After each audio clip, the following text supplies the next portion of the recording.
کہا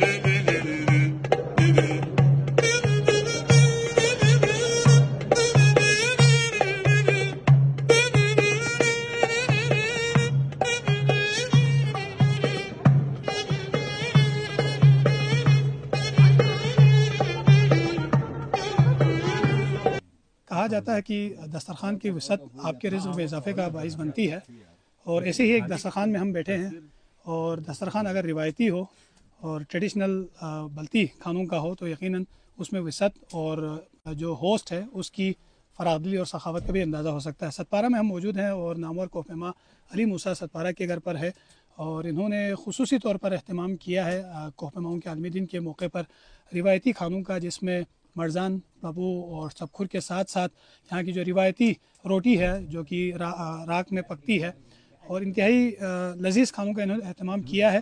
اور یقین مانے کہ کھانے کے لیے ہم بالکل تیار ہیں، اور کچھ احباب تو ہاتھ اس لیے ہٹا لیا کہ میرے کیمرے کی وجہ سے پھنس گئے، تو زیادہ ہم آپ کو انتظار نہیں کریں گے اور روایتی کھانوں کی طرف بڑھیں گے۔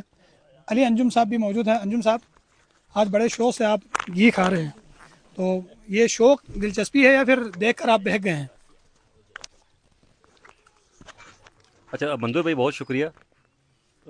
یقیناً کھانے کی میز پہ جب کیمرہ لگتا ہے تو بولنا بہت زیادہ مشکل ہو جاتا ہے۔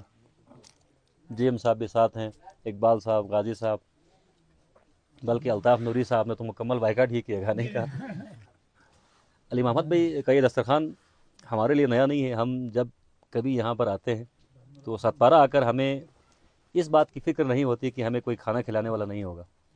ستپارہ کے تمام احباب جو ہے وہ مہمان نواز ہیں، اور روایتی کھانے اور سب سے بڑھ کر خالص کھانے صرف اسی گھر میں ہی ملتے ہیں۔ اس گھر سمیت تمام گھر، مراد سارے گھروں کی ہے۔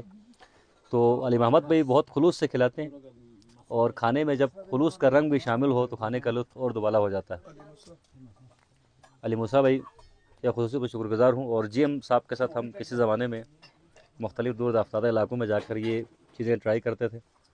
جب یہ کوئی ان کی این جی او تھی BWCDO، جو برفانی چیتا بچانے کے لیے اقدامات کر رہی تھی، تو اس دوران جہاں ہم برفانی چیتے کا دیدار کرتے تھے وہیں ان کھانوں کا بھی دیدار ہمیں ہوتا تھا۔ آج کافی عرصے بعد اس طرح کا دسترخوان دیکھ کر بڑی خوشی محسوس ہو رہی ہے، اور میں چاہوں گا میں بھی باتیں کم اور کھاؤں زیادہ۔ لگائیں گے اور کھانے کی طرف بڑھیں گے۔